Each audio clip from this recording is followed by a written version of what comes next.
buenas noches, queridos amigos de La Trabajadera. Un martes más, 9 de la Loma lleva a todos sus hogares el que es el programa de la Semana Santa de Baeza.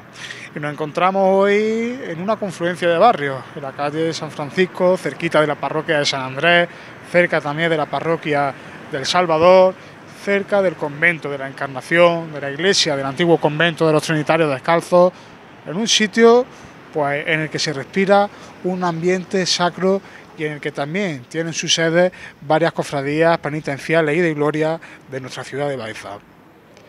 Por tercer año nos acompaña Julio César Sánchez, licenciado en Bellas Artes y sobre todo un cofrade excelente y buen conocedor no solo de la Semana Santa y de nuestras cofradías y hermandades de aquí de Baeza, sino también pues de toda la geografía nacional, porque siempre que hablamos con él pues nos ilustra sobre imaginería, patrimonio y un sinfín de recursos cofrades de muchas ciudades y pueblos de nuestra nación española. Muy buenas noches, Julio, ¿qué tal? Buenas noches, gracias hombre por los, por los lagos. Un buen cofrade es lo que tiene que en esas tardes de agosto, pues aparte de ver de nuevo La Trabajadera, añorando, pues bueno, vemos otra Semana Santa y conocemos pues lo que nos gusta, ¿no? Las funciones, ¿no?, de nuestras diferentes cofradías en otros lugares y bueno, indagamos un poco más en su historia y en todo lo que esta nos ofrece. Julio, 3 años ya con nosotros aquí en La Trabajadera, hemos aprendido mucho contigo y este año, bueno, pues quiero que nos cuentes y sobre todo quiero que le cuentes a todos los amigos que nos están viendo en estos momentos qué es lo que nos has preparado y en qué nos va a acompañar en esta noche en nuestro programa. Pues en el anterior, vamos, el programa que hicimos el año pasado, pues hablamos de ese magnífico corpus, ¿no?, o cuerpo que tiene la Semana Santa, que sobre todo en las imágenes antiguas, ¿no? Hablamos del Cristo de la caída, de la expiración, de esa imaginería, sobre todo con gran valor histórico, que tiene la Semana Santa de Baeza y que gracias a Dios, pues a pesar de los acontecimientos del 36, pues pudimos conservarla.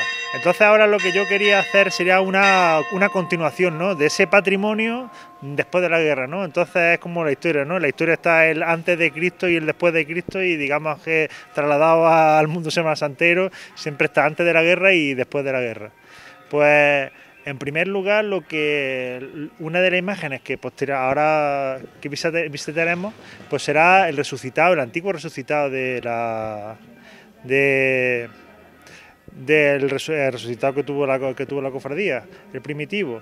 Pues entonces con esa imagen yo lo que digamos quería pues hacer un poco de lazo de unión, ¿no?, de esa imaginería de principios del siglo XX que han quedado pocos testigos de ella y de su importancia, porque sin duda para lo que es el mundo de la imaginería, la profusión que tuvo en el siglo, a finales del XIX y principios del XX, pues fue muy importante, sobre todo la imaginería que venía de Olot, ¿no?, de esa creación que viene, digamos, exportado de uno que se llama, vamos, de algo que se llamó en París, era la escuela del Santo Sulpicio, ¿no?, de San Sulpice, al lado. Entonces allí era como un barrio donde había muchos escultores que digamos lo que era pues esa religiosidad popular, ¿no?, de imágenes que se vendían sobre todo para las casas, y ese tipo de imaginería pues fue traída a España, o esa idea, ese concepto, digamos, de religiosidad fue traído a España por unos catalanes que serían los hermanos Vayreda, que eran naturales de Olot, y allí fundaron, digamos, pues lo que fue el arte, se llamó la empresa El Arte Cristiano. El arte cristiano lo que responde es al arte, digamos, que se hacía en ese momento, ¿no?, sobre todo de raigambre neoclásica o lo que empezaba a ser el modernismo. Fundan el arte cristiano Allí en Olot había una escuela de oficios que de ahí se surtió, pero sobre todo la imagen que ha quedado de lo que fue la escuela de Olot, pues han quedado sobre todo pues estas imágenes que están en las casas, ¿no? Pero yo lo que sí quiero destacar es que detrás de esos modelos hay escultores. Ahí, por ejemplo, estuvo Felipe Coscolla trabajando, o Atsuara, o sea, que son gente o José Capuz, el mismo José Capuz, que estuvo trabajando y que detrás de esas imágenes pues había grandes y magníficos escultores. Porque, disculpa, Julio, muchas veces cuando la gente se refiere a las imágenes de Olot, algunos lo hacen de un modo despectivo, no es de Olot, pero por lo que nos está contando, o sea, en aquel momento hubo grandes imagineros, grandes artistas. Exactamente, los modelos esos eran realizados por grandes escultores, además sobre todo hay muchas por ejemplo los belenes, las mismas imágenes belenistas del siglo X, de principios de siglo, pues están en unos gran acabados y plásticamente son unas imágenes muy válidas. Y eso se trasladó también a Valencia, y en Valencia surgió una gran escuela con grandes imaginarios. Antes he hablado de José Capuz, pero José Capuz es más de escuela valenciana. Y ahí pues surgieron grandes escultores y sobre todo ese tipo de imaginería fue muy demandada. Llegó aquí a Andalucía, a Madrid, o sea que tuvo una amplia repercusión, sobre todo a nivel nacional. Aquí en nuestra ciudad, ¿qué ejemplos tenemos de ese taller de Olot? Pues tenemos sobre todo fue la primitiva borriquilla, que era de el antiguo el San Isidro, que era también de Olot, y eran imágenes que estaban bien concebidas y que estaban pensadas, independientemente de que fueran serias, que eso es lo que digamos le hacía un poco perder valor, pero que tenían unas cualidades plásticas que eran de gran valía. ¿Qué rasgos, qué facciones, qué destaca de esa obra que la veía y a la vez tan nueva y con esos rasgos tan dulces que transmitían también ese mensaje bíblico y salvífico? Sí, desde luego, evidentemente, independientemente de la rama comercial o la comercialización de esas esculturas, pues tenían que llegar a la gente. Entonces la gente, si la aceptaba y se las compraba, porque eso prácticamente en todas las casas, ¿en qué casa no has visto tú un Sagrado Corazón? ¿No? Entonces, pues eso realmente la gente lo compraba porque le llegaba. Tenían unas cualidades que transmitían, que era a lo mejor como la belleza de las imágenes, pero sobre todo la amabilidad. Era una religiosidad muy palpable, que estaba muy asimilada por la sociedad. Olot, la época años 40, años 50, y aquí en nuestra ciudad, ¿qué más autores destaca o cómo llegan también, lo más importante de todo, cómo llegan esos autores hasta nuestra localidad, esos escultores, esos imaginarios? Aquí en Baeza, tras la guerra, pues digamos que se hizo la Federación de Cofradías, pero la Federación de Cofradías realmente quien estaba detrás era el ayuntamiento. El ayuntamiento era el que gestionaba y fue el que se encargó en parte de buscar. Digamos así, el primer imaginero que llega con esa misión de recuperar el patrimonio perdido, pues fue Amadeo Ruiz de Olmos. Amadeo tiene una gran obra aquí en Baeza, también en Úbeda. Él era de origen valenciano, pero se trasladó y estuvo afincado en Córdoba. Y en Córdoba tuvo un gran taller que surtió de imágenes, pues sobre todo por la Andalucía oriental a bastantes pueblos, y en el mismo Córdoba y la provincia de Córdoba tiene pues, uno de los imagineros que más obra tienen repartidas. Este imaginero, Amadeo, pues lo primero que hace cuando llega a Baeza pues es hacer las imágenes del paso, realizó la de la Veracruz, realizó también el rescate, la columna, o sea que esas imágenes de las cofradías de importancia que había en Baeza, pues él se encargó de recuperarla. A modo de curiosidad, este año era el 75 aniversario de la llegada a Baeza del Cristo de la Hiedra, que es obra de Ruiz. También de Ruiz. Y la Virgen del Rosal, que quizás sea la que más se diferencie del resto de imágenes que tiene, tanto en rasgos y en facciones.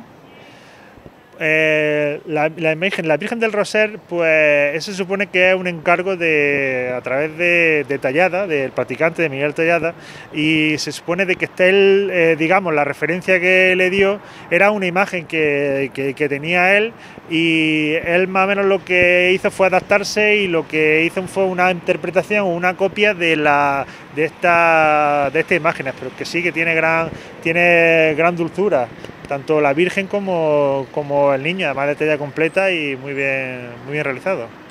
Hablando de iconografía, antes del 36, si me permite, Julio, vamos a hacer también una mención que siempre se nos pasa a todos de las antiguas imágenes del mandato, del lavatorio de Cristo.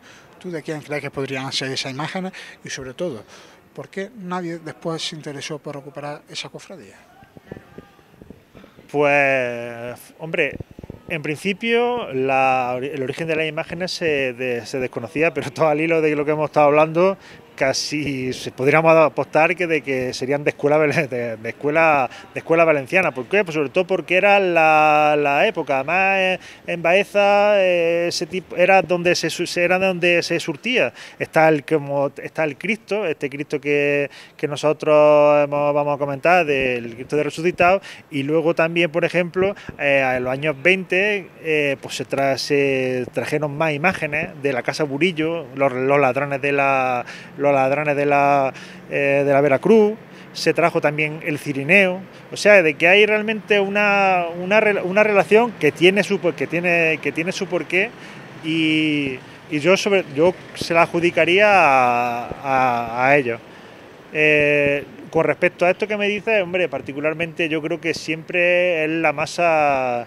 Lo que hace revivir las cosas es la masa social, ¿no? Si la masa social de esa cofradía, por circunstancias, o no sé si se sintió desapareció, o no se sintió identificada, o a lo mejor pues económicamente las primeras, las que primero se recuperaron, fueron las que eran más potentes, más cofrades tenían, las que más gente, digamos, de poder o de poder que había en Baeza, pues entonces se recuperaron. Pero no es un caso así. No es casualidad, por ejemplo, las primeras fueran la del Paso, la Veracruz, que eran las cofradías fuertes en Baeza, son las primeras que se recuperan. Pues Julio, si te parece, vamos a irnos a San Andrés, que nos pilla muy cerquita, vamos a ver esa imagen de Jesús resucitado y vamos a empezar con nuestra ruta.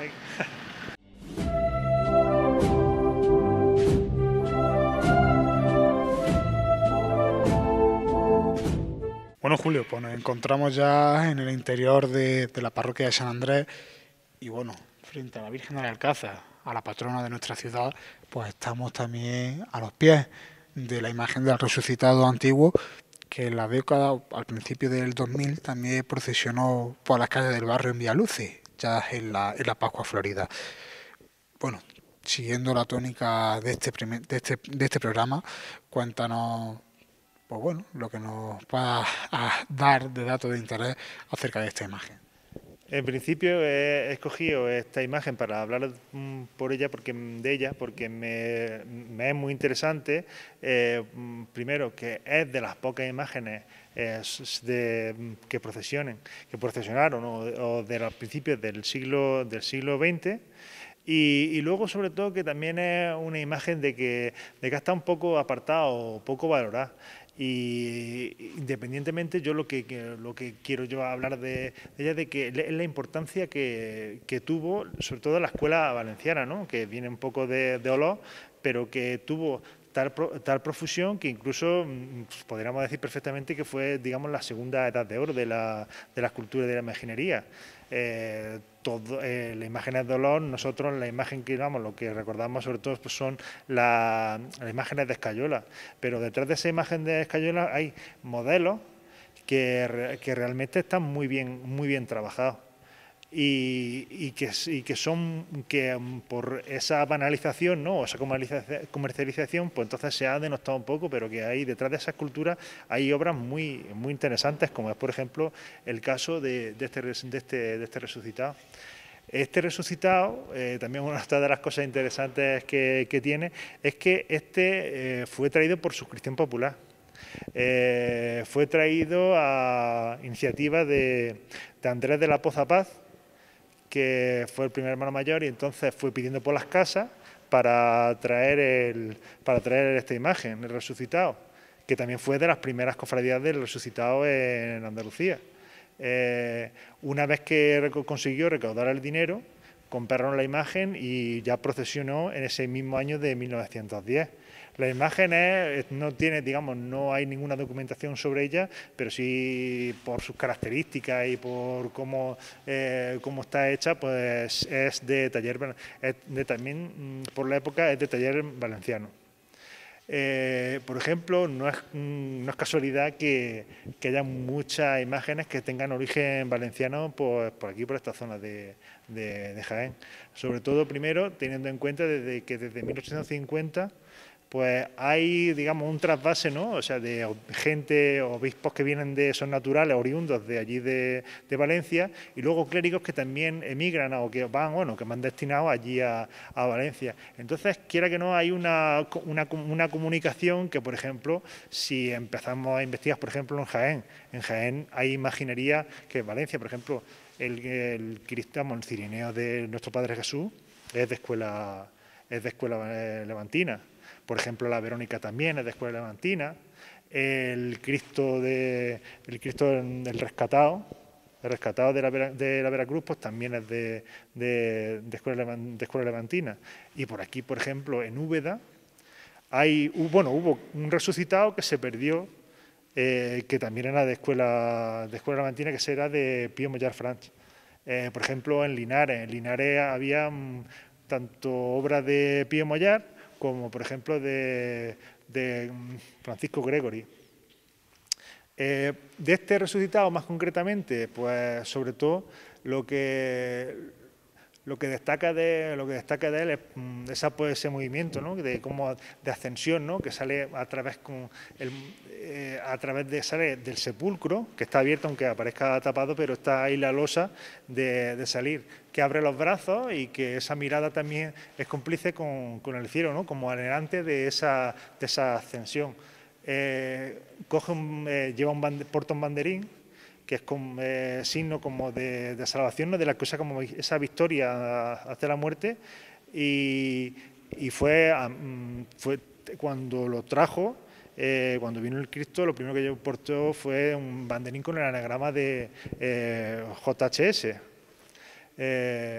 Luego, a la hora del tratamiento, por ejemplo, el pelo, ¿no? Vemos la porosidad, ¿no? Esa sensación que tiene como de intentar que se eleve. Lo mismo que el tratamiento de las mismas nubes. Por ejemplo, la sábana, que es lo que envuelve al cuerpo, pues vemos esa ligereza de tratamiento, ¿no? Como es que también es algo muy común este tipo de imaginería, de que va vestida y de que esas túnicas pues son como ropajes de seda, ¿no? Que caen muy limpiamente. Con respecto al rostro, hay una característica muy peculiar de esta imaginería, que es, por ejemplo, a la hora de los rostros, ¿no? Es, por ejemplo, la amplitud que tiene el segundo tercio, ¿no? Que correspondería con el de la nariz. Es más largo, porque esto favorece a unos rasgos más amables o más simpáticos y que transmiten más y que llegan más a las personas.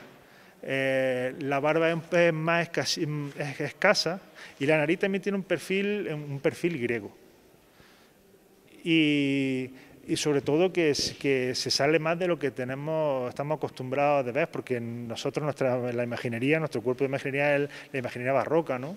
Y entonces este este tipo de imaginería pues era algo distinto, pero que tuvo en su momento pues mucha profusión, y que son esculturas que, a pesar de que no se destaquen o no se valoren mucho, pues que aportan, porque en ese momento pues supieron llevar a la gente. Y además, sobre todo en esa época, pues el contexto de lo que pensaba, pues sí supo conectar con ella. Que de ahí viene sobre todo pues, su profusión tanto en Andalucía como en Jaén, y por todo el Levante, por Madrid también. Julio, esta imagen se salva de la guerra, no es quemada como otras imágenes de otras corporaciones penitenciales que ardieron, o sea, la profanaron. ¿Por qué crees tú que ya en los años 40 y en los años 50 la cofradía no recupera el culto de esta imagen y encarga una Amadeo Ruiz Olmos a pesar de que ésta se salvó? Pues yo pensaba, como hay otra, constancia de otros sitios, por ejemplo, de desavenencias, ¿no? Desavenencias entre hermanos, y entonces, por ejemplo, apartan una o hacen otra, pero en este no es el caso. Yo he estado investigando, lo he preguntado a la gente, y entonces fue de que en esos años, pues la imagen actual de resucitado fue promovida o fue sufragada por el señor La Moneda, era una persona pudiente. Entonces pues a mí me argumentaron que fue por cuestiones de moda. Vino en la época de que estuvo por aquí Amadeo Ruiz de Olmos, y se le encargó una imagen nueva, también de mucha valía, ya con un grupo escultórico, con cuatro romanos, o sea que ya tenía cierta intencionalidad. Pero fundamentalmente eso fue la razón. De la imaginería actual, ¿cuál es tu punto de vista, Julio? Pues con respecto a la imaginería actual, pues, hombre, independientemente de que la imaginería pues sea un tema, digamos, muy cerrado, desde luego que no permita mucha creatividad, o sí, porque allí, por ejemplo, el que llega, pues quiere un Cristo, o sea, que el que promueve el encargo, pues tiene una idea muy clara. Entonces el escultor es el que se amolda a su interés. Entonces esto no corta un poco lo que es la creatividad y lo que es el principio de la escultura. Además, probablemente lo que es el arte contemporáneo, pues la imaginería, pues hombre, sí se le ve un poco más de refilón, porque se considera pues como un arte, una artesanía, pero desde luego sigue teniendo su vigencia y su valor.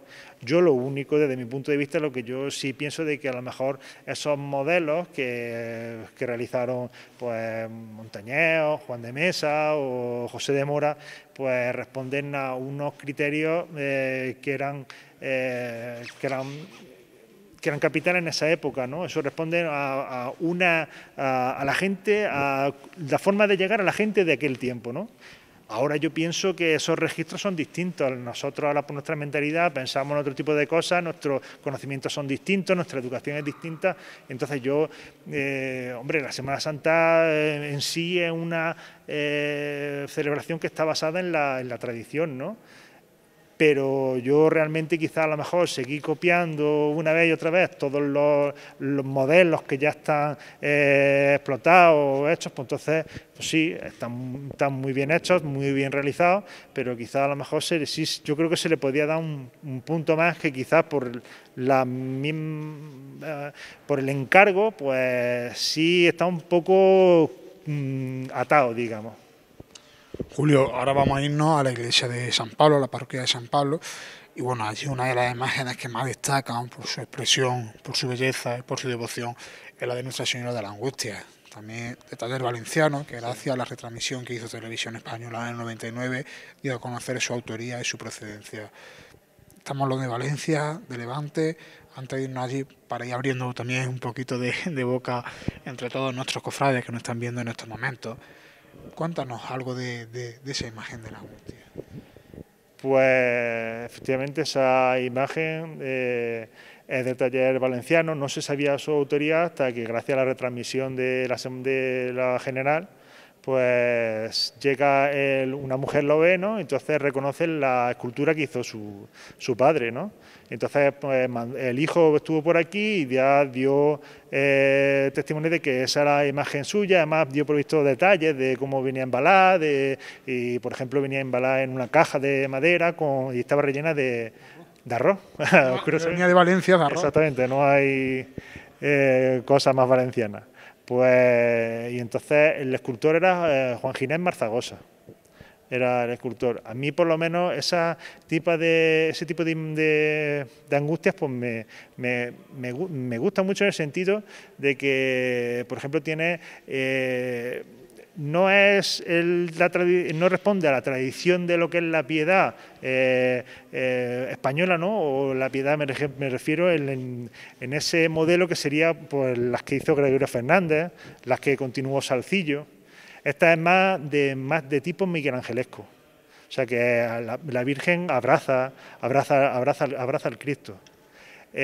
Compositivamente es una imagen que está muy bien trabajada, sobre todo tiene como una gran diagonal, ¿no? Son las cabezas y el cuerpo, ¿no? Como está potenciado, ¿no? Con ese brazo como cae que le quiere dar mucho movimiento, como coge con señales de cariño, ¿no? El brazo del Cristo. Y a mí uno de los rasgos que más me gusta, por ejemplo, eso de apoyarse. Se supone que está sentada en la piedra que sostiene la cruz y está apoyada. Hay en Segovia una soledad de Aniceto Marina que está directamente apoyada. Y es un rasgo muy interesante, ¿no? Porque es como ese vencimiento, ¿no? Como esa mujer derrotada, ¿no? Ante la muerte de su hijo y emocionalmente pues llega bastante. Su pirocromía era muy parca.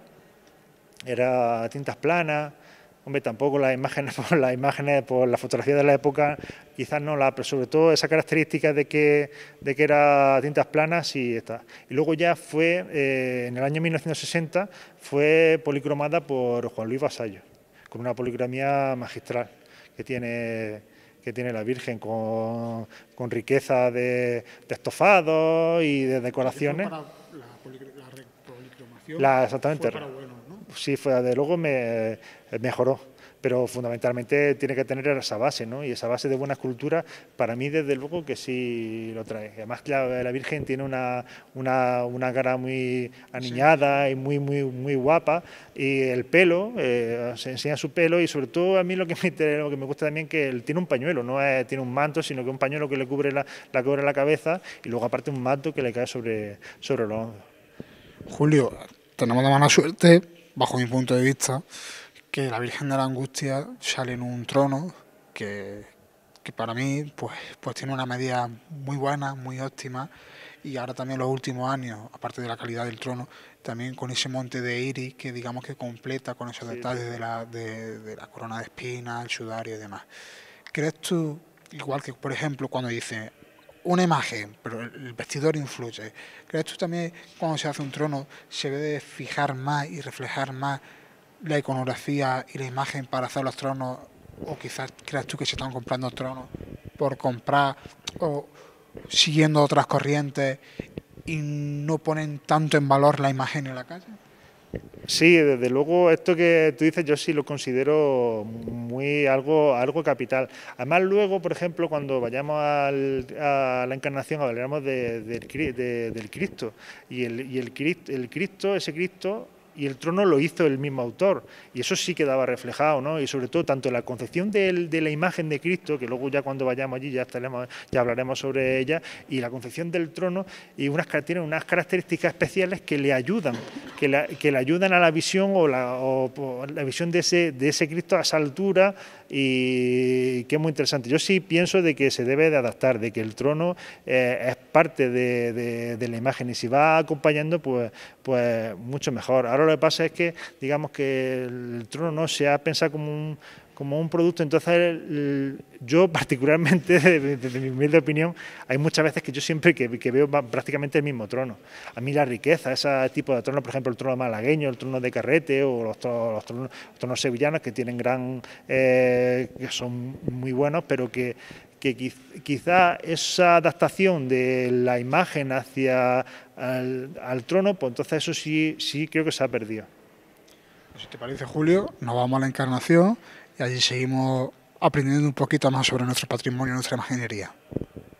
Pues nada, gracias. Vámonos para allá.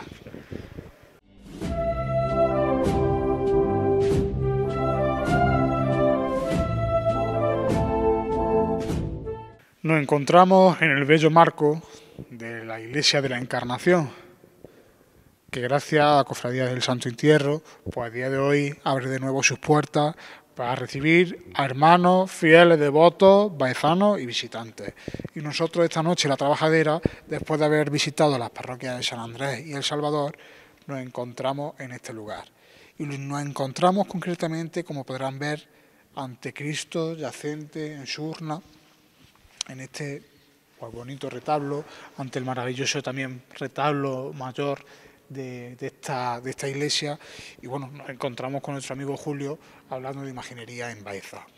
Julio, hemos hablado del taller valenciano en el siglo XX, Olot, Ruy Olmo, Vasallo también. Y después de todo esto, ¿qué? Años 40, años 50, llegamos a los 60, ¿no? Exactamente. Tras los trabajos que realizó Ruy de Olmo aquí en Baeza, pues digamos que hay como un pequeño impasse, ¿no? Primero se empezaron con los tronos, en el año 50 digamos que empezó la recuperación, que también lo dice el mismo artífice que vamos a hablar, y hasta ya los años 60, ¿no? Entonces al año 60 se recupera este Cristo resucitado, se procesionaba una imagen de Olot, y en los años 60 se decidió hacer uno nuevo. Y luego también el Calvario, que son 2 años, años 61 y años 62 estamos hablando. Esta imagen del Cristo del Santo Entierro fue realizada por Manuel Rodríguez Delgado, que realmente ha estado afincado casi toda la vida. Sus hijas están aquí en Baeza, y él era de Granada, él era de Diezma, y vino alrededor del año 50, en el 54 creo, viene a trabajar como profesor allí a Úbeda, a la Safa. Encontró aquí novia, entonces pues se vino a trabajar. Entonces se instaló allí en lo que es la Puerta de Úbeda, allí donde tuvo el taller. Entonces ahí realizó, como antes he comentado, primero se empezó a trabajar haciendo los tronos, el trono de la Veracruz, el trono de la Caída, y luego digamos que fue su obra más redonda, fue digamos este Cristo con el trono, que como antes comentábamos, ¿no? Pues ahora a mí la composición que tiene es muy adecuada para la forma de procesionar que tenía en el trono antiguo. El Cristo, pues digamos, responde más o menos a lo que es la imagen prototípica del Cristo muerto, ¿no? Que hizo, pues por ejemplo, Gaspar Becerra. Gaspar Becerra tiene un Santo Entierro, con la peculiaridad de que tiene un hueco en el costado que era donde se guardaba la hostia consagrada, ¿no? Que es como esa metáfora, ¿no? del cuerpo, ¿no? Del cuerpo que da vida, el cuerpo muerto que da vida. Pero sin duda el que tuvo más profusión fue el que realizó Gregorio Fernández. Aparte que además tuvo tanto éxito que se realizaron muchos, incluso estuvo en las de Carzas Reales, Felipe II se lo encargó, y digamos que es la imagen del Cristo ya desprovisto de la corona de espinas,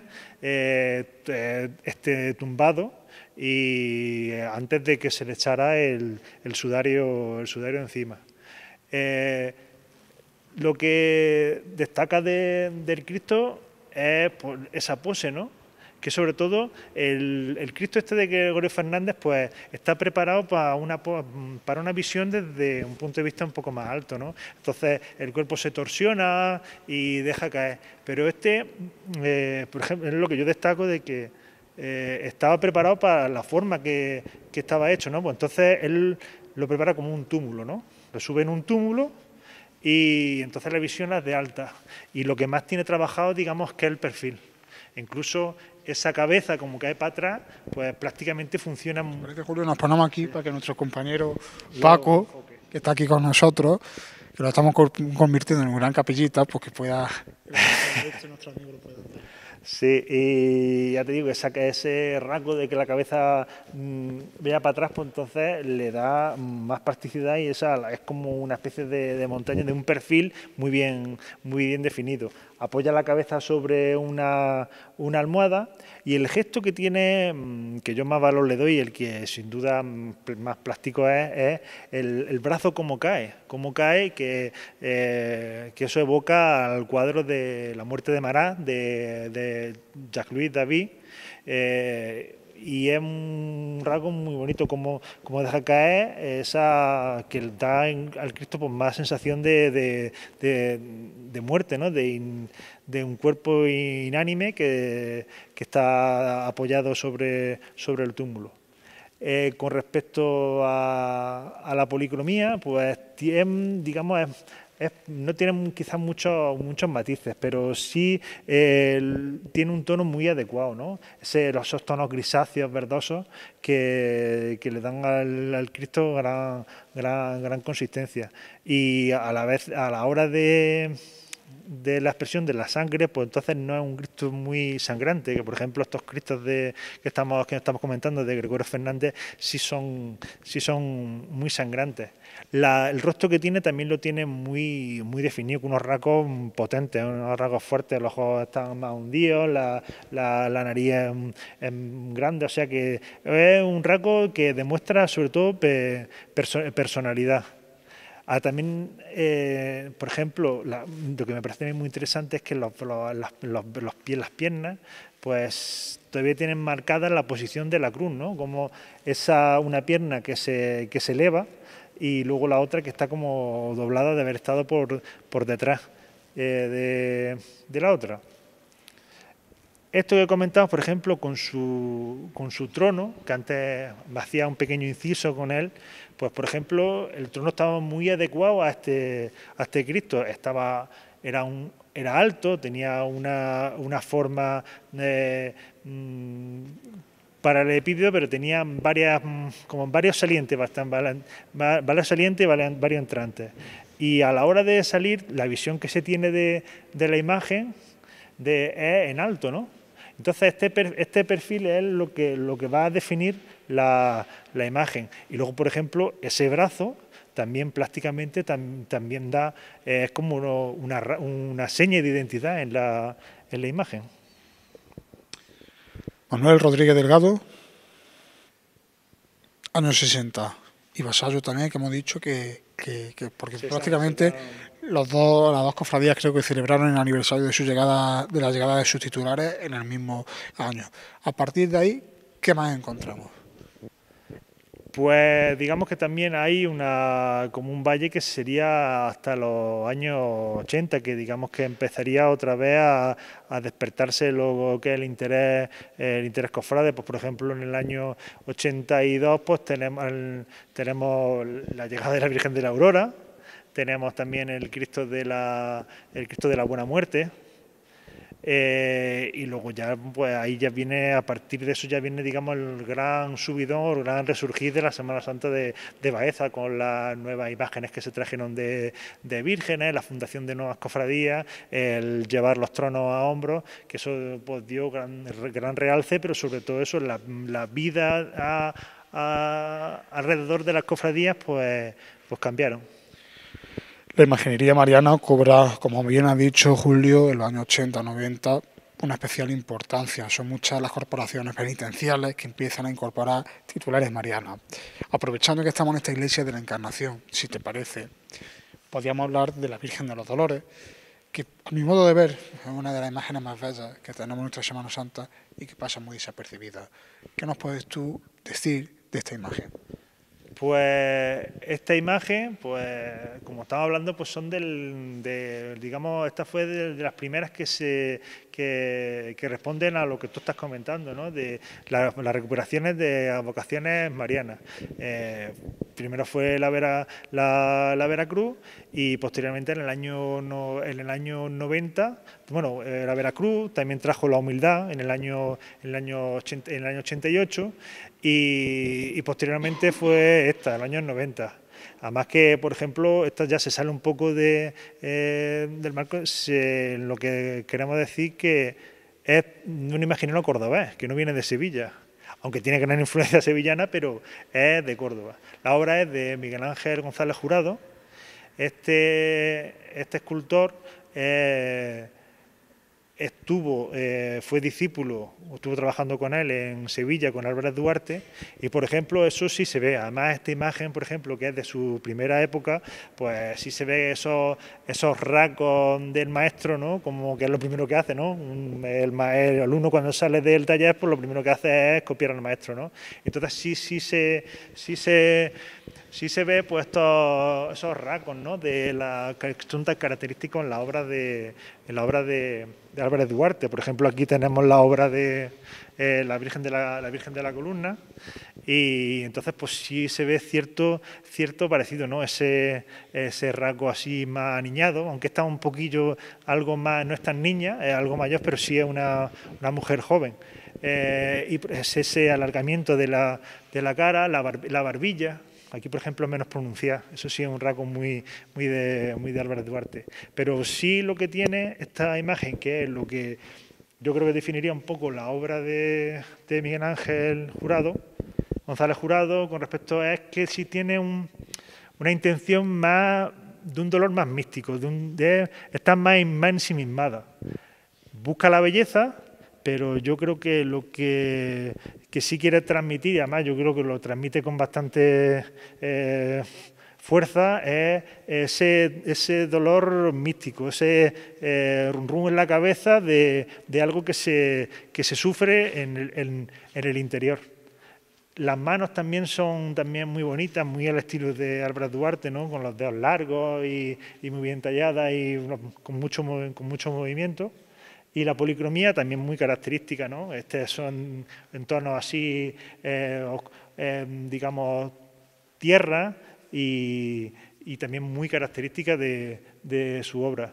Yo conozco conozco obras suyas, y esta es bastante diferente, porque luego con el tiempo sí ha evolucionado, y entonces sí tiene unos rasgos muy característicos. Ahí, por ejemplo, en Granada tiene algunas dolorosas que sí responden, por ejemplo, las que están allí en el Cristo de Ánimas, que son muy características de lo que él trabaja, de la forma de este dolor místico, que sí lo transmite con bastante fiabilidad. Pues Julio, vamos a continuar, y para poner también el punto ya final a este programa, ¿vale? Vale.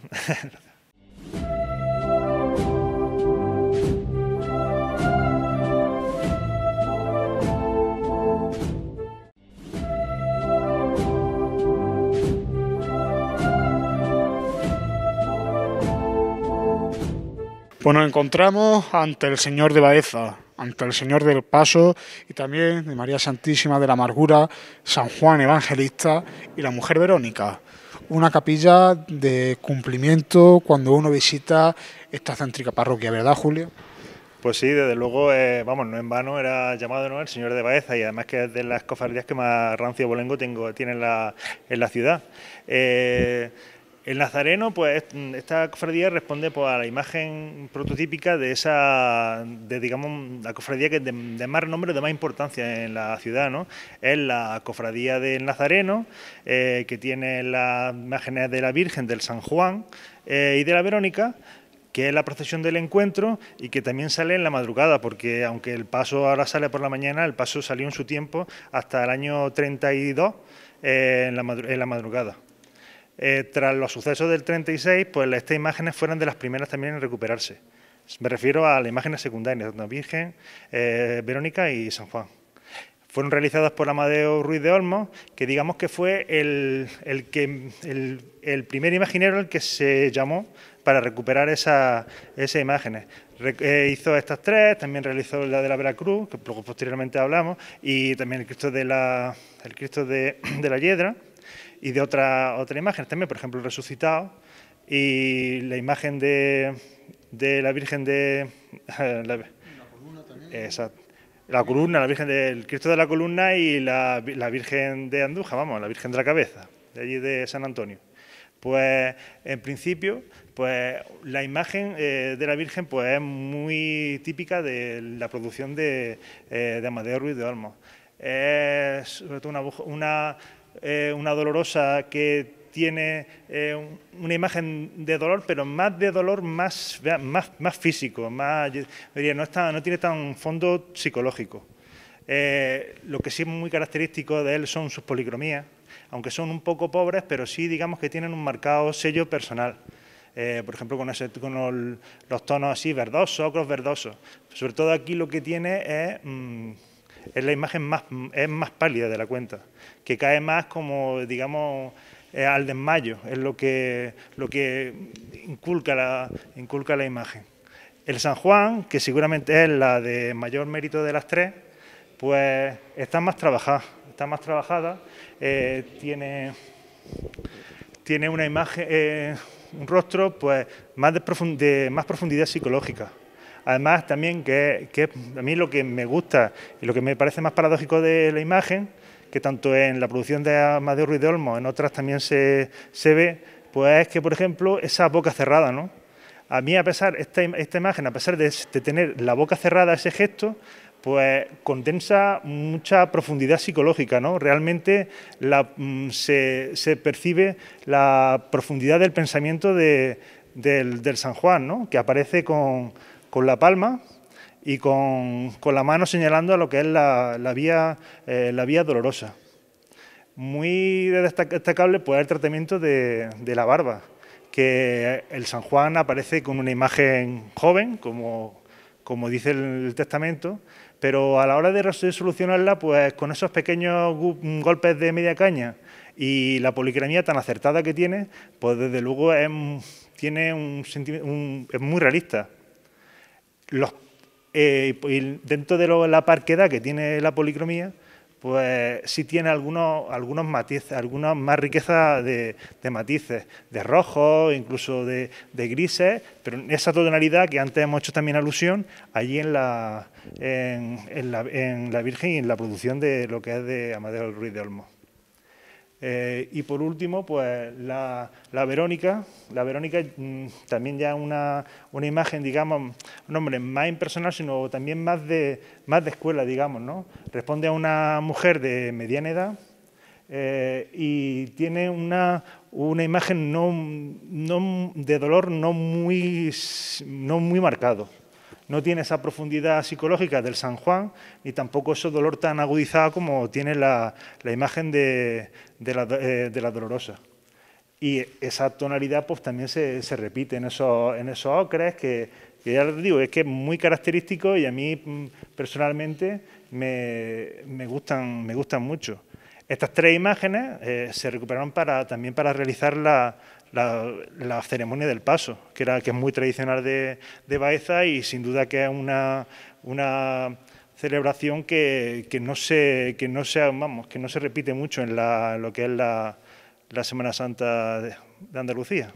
Debido a la importancia de la cofradía y debido también a la importancia de la ceremonia del paso el Viernes Santo, todo nos hace apuntar que estas imágenes serían de las primeras que se recuperaron en Baeza, porque la ceremonia era y hoy es un referente en toda la comarca de la Loma y en nuestra provincia, ¿verdad? Sí, también por ello. Además, sobre todo por lo que hemos estado comentando antes, de ese rancio abolengo, digamos, entre comillas, pues eso correspondía de que las familias más pudientes y más potentes de la ciudad pues eran cofrades de esta cofradía. Por lo tanto, por ejemplo, en aquellos años que estaba Francisco de Haro, pero que también era miembro de la cofradía. Y por eso fueron una de las primeras que se recuperaron, porque en aquellos años esa labor de recuperación, digamos, la que encauzaba, ¿no? Tanto económicamente como de recursos, de buscar la imaginaria, pues era la federación, pero es que la federación realmente era el ayuntamiento, el que hacía ese tipo de gestiones era el ayuntamiento. Julio, una pregunta que te querría hacer, ahora que estamos delante de Nuestra Señora de la Amargura, y es una cosa que a mí particularmente siempre me ha llamado la atención. Esta dolorosa tiene lágrimas de sangre. ¿Por qué? ¿Qué quiere decirnos Ruy Olmos al plasmarla así? Ese sobre todo es un rasgo más de misticismo, digamos, ¿no? Por ejemplo, el Cristo, cuando estaba orando en el huerto, también oró, vamos, digamos, sangre, ¿no? Y entonces digamos que ese aspecto es como un detalle que enfatiza el dolor, porque digamos, si nos retrotraemos, ¿no?, en el sentido que tenían esta escultura o la tradición de la imaginería que parte, por ejemplo, y que parte de Trento, pues entonces esto, ¿no?, estas imágenes lo que están haciendo es mandando un mensaje al que las ve. Entonces, pues a través de eso lo que se busca es que esta imagen el pueblo enfatice con ella y ese sufrimiento pues profundice y cale en el pensamiento de la persona y entonces eso se plasme pues en una oración o en ese sentimiento trascendente y místico que quieren transmitir las imágenes. Una pregunta que te quisiera hacer, ¿será estas imágenes de las pocas que tuviera Ruy Olmos articuladas, ¿no? ¿O se conoce en su obra más? Y te pregunto, debe también ser complicado, ¿no?, un reto añadido para un imaginero hacer una imagen articulada. Hombre, sí, siempre que hay un encargo, ¿no? A pesar de que, por ejemplo, en general, en los encargos de la escultura, de la imaginería, está muy marcado en el sentido de que el cliente llega, ¿no?, y te propone que se supone que unas pautas y tú tienes que satisfacerle. Pues entonces esta de la articulación era otra pauta más y digamos otro, por ejemplo, un reto técnico, ¿no?, porque hay que llevar una serie de mecanismos que deben ir coordinados y que deben funcionar bien, y también los movimientos pues deben de ser dentro de lo posible pues los más naturales posibles.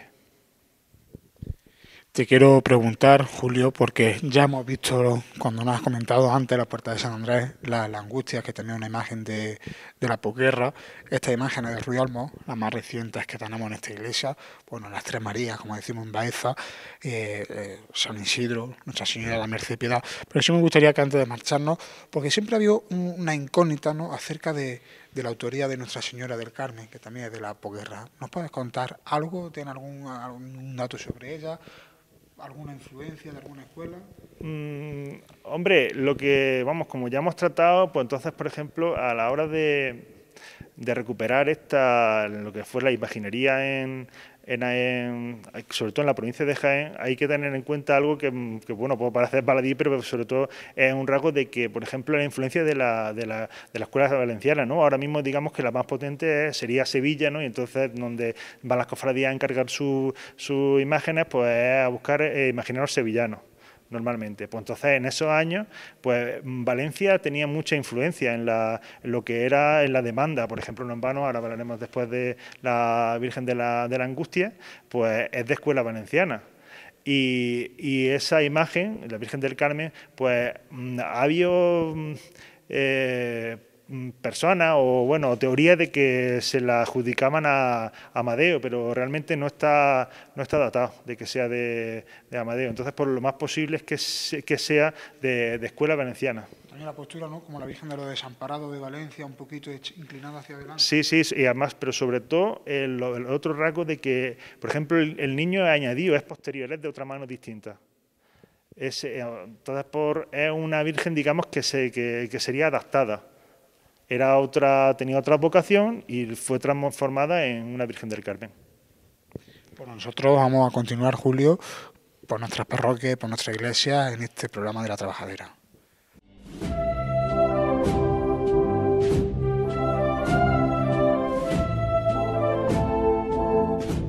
Finalizamos el programa de La Trabajadera en la noche de hoy, desde la iglesia románica de Santa Cruz, y en la capilla de Cristóbal Lechuga, ante la imagen de Jesús Nazareno de la Veracruz, María Santísima de la Aurora y San Juan Evangelista. Digamos que la capilla tiene un compendio de lo que hemos hablado esta noche. porque hemos hablado de autores de los años 40, 50, como Amadeo Ruiz Olmos. A nuestra espalda tenemos imágenes de vasallo posterior, los años 80, y también tenemos una referencia a Hernández León. Entonces, este final nos ha venido bien porque tenemos un compendio de lo que ha sido el programa de esta noche, ¿verdad, Julio? Entonces, si te parece, por llevar ese orden cronológico, centramos nuestra mirada en primer lugar en el Nazareno. Exactamente, pues el Nazareno, tras la imagen del Cristo de la Hiedra, que también la realizó Olmos, pues digamos el primer titular de importancia que realizó Amadeo para la ciudad. Y sobre todo que lo bueno que tiene que hacer una gran imagen, ¿no? El Cristo en sí es una gran obra. Digamos que responde al prototipo de Nazareno, ¿no? De Nazareno, realmente dice lo que lo que quiere representar él después tras la primera caída, cuando Cristo es ayudado por el Nazareno, y tanto el Cristo como el Nazareno, como el Cristo, como el Cirineo, que se hizo luego también posteriormente, lo hizo también Amadeo Ruiz de Olmos, pues es un grupo muy bonito, muy armónico y sobre todo que responde, bajo mi punto de vista, a la valía que tenía como escultor pues Amadeo. Representa pues a ese Cristo que carga la cruz, pero que avanza con ella. O sea, digamos que nos retrata un poco, por ejemplo, a la imagen del Cristo del Gran Poder, ¿no? Ese también es muy característico ese paso que da. El Cristo del Gran Poder, lo bueno que tiene de que se sabe lo que hay posteriormente a él, pero no lo que hubo antes. Entonces responde a un prototipo de imagen muy definida que Juan de Mesa pues define y prácticamente resuelve con gran creatividad y con gran acierto. Como decimos, este Cristo también quiere, emularlo, ¿no? Y por ejemplo, esa zancada es potente, ¿no? O sea, que es una persona que el Cristo arrastra con potencia, con fuerza, mirando al cielo y responde con gran exactitud y con gran riqueza este momento pasionista. Está tallada de cuerpo entero, o sea que las piernas están bien, incluso están muy bien resueltas. Lo que es la pose de las piernas responde más a una forma no naturalista sino plástica. Me refiero de que la zancada quiere emular el movimiento, pero realmente es muy estática, es un movimiento muy parado. Que por ejemplo también en cierta manera responde a la obra de Olmos, ¿no? Que son las imágenes son, por ejemplo, son estáticas, tienen gran movimiento y están muy bien resueltas y muy bien compuestas, pero da esa sensación de movimiento un poco paralizado. Las manos también están realizadas con gran maestría y entonces lo que hacen, más que coger la cruz con fuerza, pues digamos que prácticamente que la acaricia. El rostro es muy bello, está muy bien resuelto y además tiene un detalle que responde pues, al gran criterio que tenía este hombre como escultor. Trabaja la cabeza de tal forma que cuando tú lo miras, la vista que te predomina es el 3/4. Y eso lo consigue con estrecha un poco el cráneo y lo que son los pómulos, las facciones de los pómulos, la mitad los perfiles son más largos. Así que de tal manera que cuando tú lo miras, cuando lo circunda o lo rodeas, tú siempre vas a percibir casi con toda seguridad una vista de 3/4 de la imagen. hablamos también de lo que es la policromía tan especial que tienen las imágenes de Ruy Olmos, esos verdosos, agrisados, ocres, que son muy bonitos y que le dan, como hemos comentado otras veces, ese toque especial a la imagen. ¿Qué crees, Julio, que tuvo este nazareno en aquel momento, que incluso lo hizo recibir un galardón a Ruy Olmos, ¿no? Como una de las imágenes, o sea, como la imagen más destacada de ese año? ¿Qué crees que aportó de diferente en ese año o en esa década o respecto a otras imágenes? Porque en aquel momento se hacían imágenes a porrillo, porque había que hacer imágenes. ¿Qué crees por qué fue? Pues yo sobre todo destacaría lo bien resuelto que está la imagen en la composición, ¿no? Cómo está muy bien compuesto, muy bien compensado y luego la cara, pues desde luego tiene gran belleza. Y además, aparte, supongo yo que si le dieron premio a este detalle, que seguramente pasará desapercibido, pues entonces en ese tipo de cosas son las que realmente hace buena la obra de un escultor, ¿no? Por ejemplo, tenemos aquí los esclavos de Miguel Ángel, de que seguramente si esos hombres se pusieran de pie, pues andarían cojos, pero porque el escultor lo que tiene que saber es deformar la realidad de tal manera que eso se lo lleva a su terreno y la obra pues tenga unas características propias que la definan y que la hagan buena e interesante. Hay una anécdota que la imagen de Jesús Nazareno de la Veracruz vino con su billete de tren, ¿no? Desde Córdoba hasta Madrid. Exactamente, claro, en esos años aquí ahora la logística, pues eso está muy desarrollado, pero en aquellos años realmente transportar una imagen o viajar, eso era un problema en aquellos años. Entonces, pues a la hora de transportar el Cristo, pues lo que se optó fue porque fuera transportado en el tren. Y luego lo que pasó fue que no podía ser transportado como mercancía y tuvo que ir en el vagón de pasajeros. Entonces pagó su entrada, digamos, su pase como otra persona más. Julio, era una persona cofrade, muchas vocaciones que te llaman la atención, pero digamos que en esta capilla se recoge tu sentir, tu vivencia y todo, ¿no? en el mundo cofrade, porque es tu cofradía y bueno, la Virgen de la Aurora, ¿para qué decir más, verdad?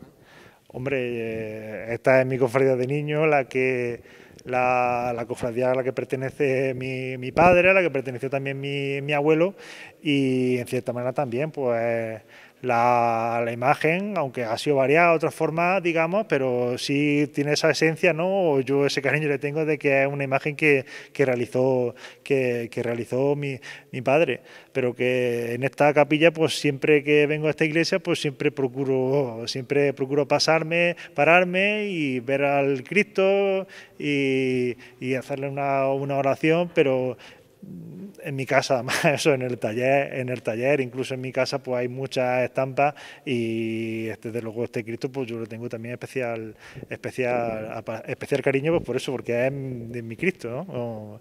La cofradía a la que pertenezco. Años 80, como ha hablado, irrupción de las imágenes marianas. ¿Qué crees tú que aporta la Virgen de la Aurora a la imaginería mariana de Baeza? Pues, hombre, pues tuvo un papel importante en el sentido de que fue, digamos, en los años 80 la primera dolorosa que se rescató, ¿no? Siempre aquí, hombre, la tradición, lo que ha dicho, por ejemplo, lo que ha dicho siempre en los pueblos, de que los Cristos eran los que llevaban el peso de la Semana Santa, ¿no? Estaba el Cristo de la Caída, el Cristo del Rescate, el Cristo de la Veracruz, pero dolorosa había muy poquita.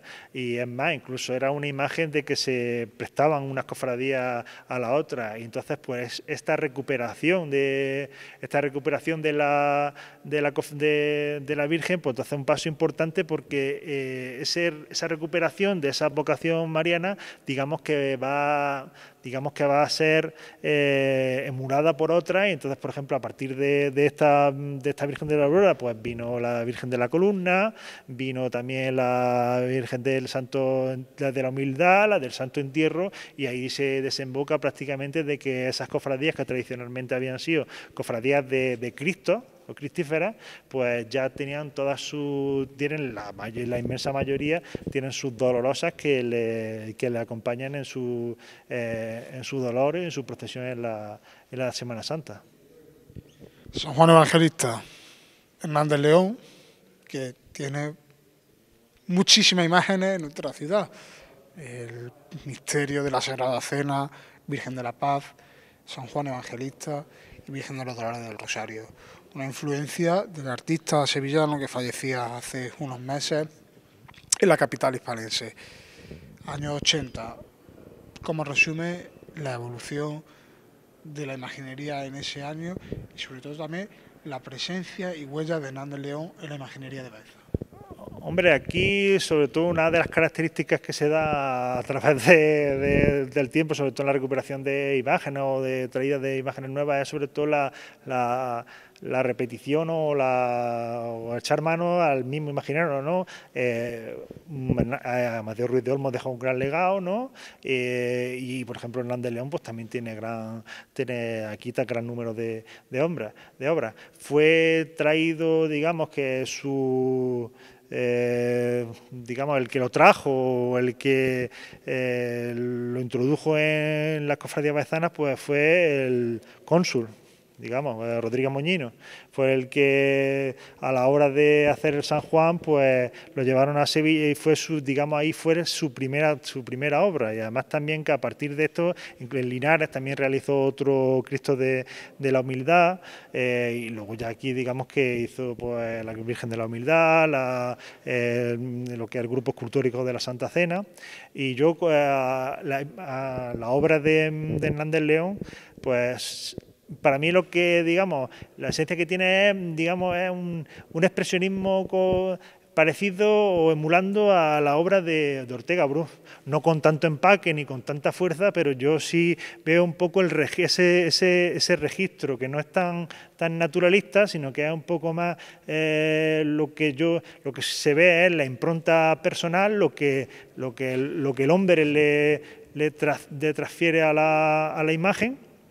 Pero que sí lo ha hecho muy personal. El Cristo que desde luego el que más me gusta es el que tenía también retirado por otro de Álvarez Duarte en Sevilla, que era el de las 5 llagas, que era una interpretación distinta.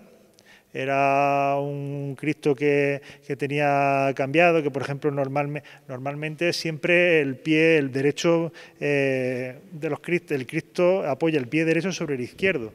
Al revés, la cadencia es también hacia el otro lado, en inversa, y sí tiene unas características muy, muy especiales, que a mí por lo menos sí dentro de su obra es la que más me gusta.